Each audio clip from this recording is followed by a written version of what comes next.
Nous sommes à Tori-Bosito au Bénin. 2 février 2020, c'est le premier jour de la 4e édition de l'Agro-Bootcamp.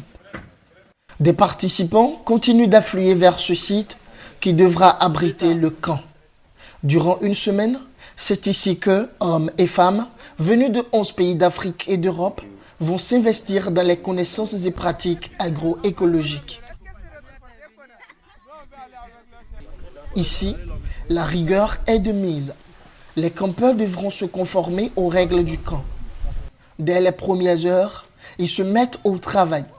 Le chef de file, c'est Femi, agroécologiste de son état. On est en train de faire des travaux d'enfouissement du compost dans le but de planter de l'ananas. Jeunes entrepreneurs, porteurs de projets, étudiants, personnes sans emploi ou encore experts du domaine agricole, tous sont là pour acquérir de la connaissance, mais aussi en donner. Ce camp est principalement centré autour des questions relatives à l'écologie. Les ateliers de formation, taillés sur mesure pour répondre aux attentes des participants, offrent des rudiments nécessaires à leur vie d'entrepreneur. C'est l'exemple de cet atelier sur le charbon vert. Le formateur, un expert de ce domaine, vient livrer les techniques de fabrication de ce charbon purement écologique. Dans nos pays, surtout dans les pays d'Afrique et d'Asie, les pays où les populations vivent encore un peu dans une certaine forme de précarité, il y a toujours cette omniprésence du charbon de bois qui a malheureusement des conséquences sur l'environnement parce que c'est beaucoup de coupes d'arbres, ça crée la déforestation et la déforestation participe à l'émission de gaz à effet de serre par ricochet. Au total, 90 heures de formation théorique et pratique. L'Agro-Bootcamp s'est décliné en ateliers pratiques d'agroécologie, d'entrepreneuriat, d'éco-bricolage et bien d'autres encore. Mais c'est surtout des activités collaboratives. En venant ici, il y a déjà certains termes sur lesquels je n'avais pas une vision bien claire, des notions qui ont été beaucoup plus éclaircies.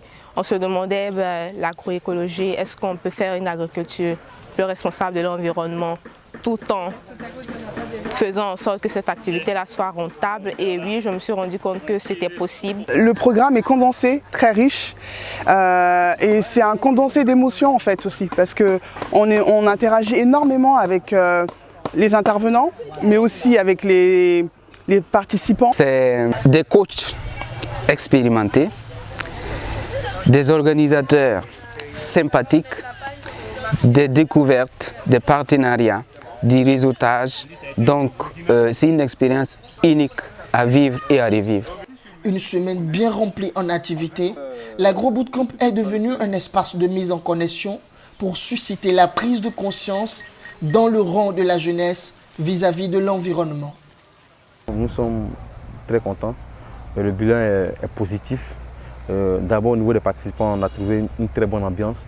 Ils sont venus de plusieurs pays, dont cette année l'Afrique centrale. Ça a été un peu bien. Ils ont aimé le côté collaboratif, ils sont beaucoup impliqués. Et on sent que l'Agro-Bootcamp commence à être vraiment compris par les participants. C'est l'occasion aussi de remercier quand même tous les formateurs qui ont été de taille. Cette année, on a des formateurs venus de 4 pays. C'était super riche et aussi les coachs qui sont restés tout le temps avec les participants. C'est aussi l'occasion quand même de remercier tous les partenaires qui ont accompagné cette 4e édition. Ce camp, c'est aussi de l'écotourisme avec les 40 participants devenus désormais des ambassadeurs pour un monde vert. Nous avons la nature, respectons la nature, ouais. Nous avons la nature, oh, oh.